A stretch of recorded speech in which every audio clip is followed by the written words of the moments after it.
بعضی حالات ها می شود اکثر وقت کودکان سوال می کنند، میگویند و پدرش مراجعت کرد، میگویند دادا جان آیا ما از الله تعالی هر چیزی که در دنیا میخواهیم بخواهیم؟ نگاهی شما و پند شما همچنین نصیحت شما به این گونه کودکان چگونه است؟ البته هر چی میخواهید از الله تعالی بپرسید، فقط چیزهای ممکن را، چیزهایی که از روی قدر ممکن است. مثلا پروردگار مرا پیغمبر گردان گوید نمیشه. برای چی؟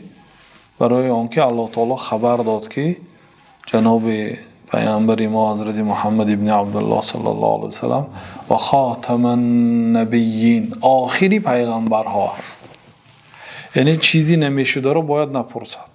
منظور چیز دنیایی هر چیزی که از برای خوشبختی خود میخواهد، برای پیشرفت خود میخواهد، هر جلب فایده میخواهد فایده ها رو به دست آورد، ضررهای میخواهد دور کند، همه این رو مرحبا پرسد از الله تعالی. الله تعالی وعده داده است که ادعونی استجیب لکم، شما دعا کنید من قبول میکنم، وعده هست.